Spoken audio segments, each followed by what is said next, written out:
BK returned to Kolkata carrying more questions than answers. His visit to Devipuram had taken the investigation into unfamiliar territory. The stories from Tanjavur had offered little that could be relied upon. Devaki's account had done something entirely different.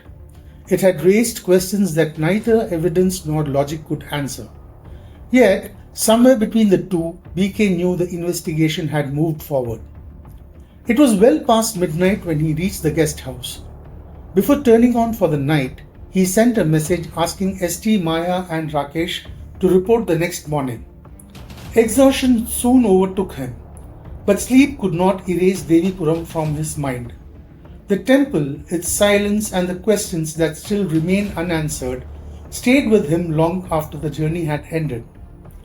For the first time, BK found himself wanting to return there someday, not as an investigating officer, but simply as a man searching for answers beyond the reach of case files.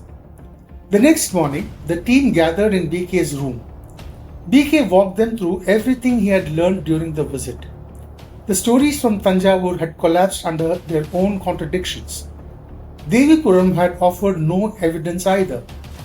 Yet together, they had changed the direction in which the investigation now needed to move. The discussion that followed produced no clear answer. Rakesh believed the investigation had reached its destination. Maya believed it had not. One was convinced that every road now led to Angad. The other refused to accept suspicion in place of evidence. BK heard them both without interruption. In an investigation, the strength of an idea never depended on the rank of the officer who voiced it. It depended entirely on whether it would take the investigation forward. Until then, SD had remained unusually quiet. While everyone else was trying to decide whether Angad was the killer, SD had begun asking a different question. If Angad had committed the murders, what happened inside his mind?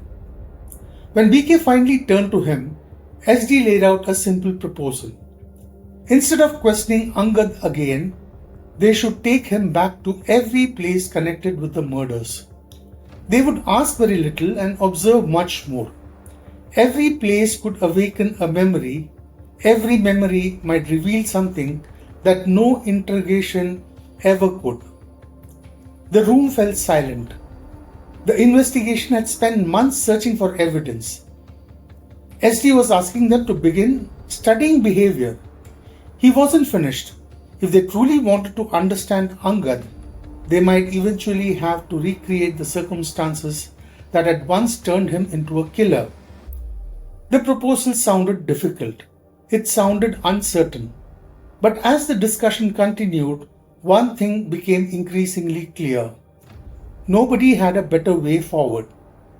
BK needed no further persuasion. The proposal had earned its place, not because of the officer who had suggested it, but because it gave the investigation its clearest directions yet. When the meeting ended, 4 officers walked out with one plan. The following morning, BK and SD drove to the railway settlement where Angad lived. The plan was simple. They would not question him. They would simply let the journey do the talking. Angad greeted them with the ease of someone meeting familiar faces. When BK asked him to come along, he agreed without the slightest hesitation. Before leaving, he looked around for Balika, calling out twice. There was no reply.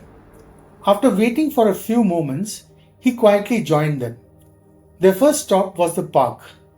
The moment Angad stepped out of the vehicle, his attention drifted towards a bungalow across the road. It was there, he recalled, that a woman had been murdered a day after he had painted in the park. He remembered seeing her with a little child. The child had wandered about on her own while the woman remained busy on the phone. The following day, he had learned that she had been killed. He had seen her body from outside the gate. Nothing in his voice suggested fear. Nothing suggested guilt. He was simply remembering. BK and SD exchanged a brief glance before the journey continued. As the vehicle moved towards the theatre, BK gently turned the conversation towards Angad's personal life.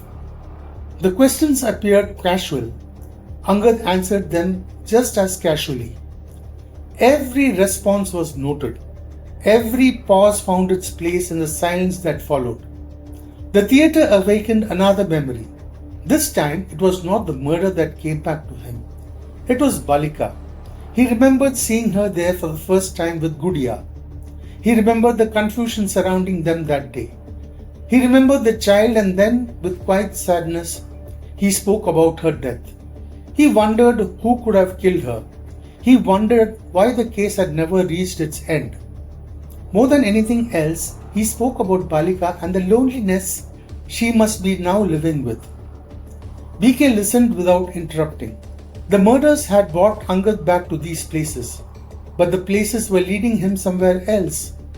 The memories came without effort. They carried details.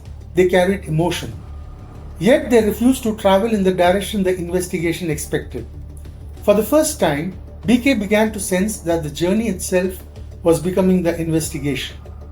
Without drawing attention to it, he sent a brief message to Maya. He asked her to trace Gudia's parents and bring them quietly to the police mess. The reason was left unsaid. The journey gradually drew to a close. Every place they had visited had stirred a memory. Every memory had revealed another piece of Angad's life. Yet, the answers BK had been looking for still remained just beyond his reach. By then, BK and SD had begun noticing a change in Angad. The ease with which he had spoken throughout the morning was slowly beginning to fade. Restlessness had quietly taken its place. His movements had become uncertain. His attention wandered more often than before. Neither officer needed an explanation.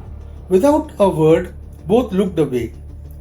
The brief moment of privacy was enough. Believing he had escaped their attention, Angad quietly reached for another dose. Neither BK nor SD reacted. The investigation had already moved beyond watching what Angad did. They were now watching what happened to him. A little later, they stopped for lunch. Angad declined. BK and SD ate quietly, allowing the silence to continue uninterrupted. By the time they reached the police mess, Maya had already carried out BK's instructions. Waiting there was an elderly couple, seated quietly in one corner. A police officer walked up to SD and confirmed their identity. BK looked towards Angad and asked if he knew them. Angad looked carefully at the couple and shook his head. BK then walked over to the elderly man and woman. He asked them the same question.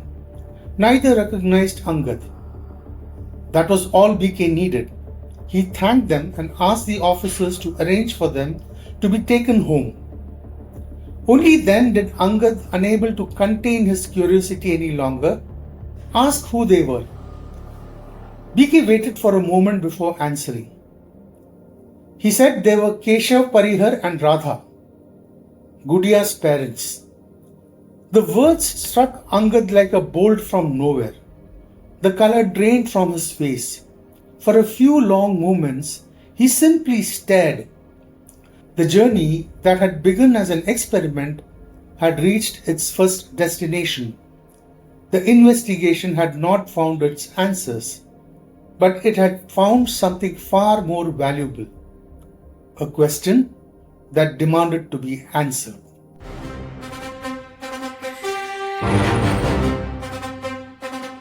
Where stories begin.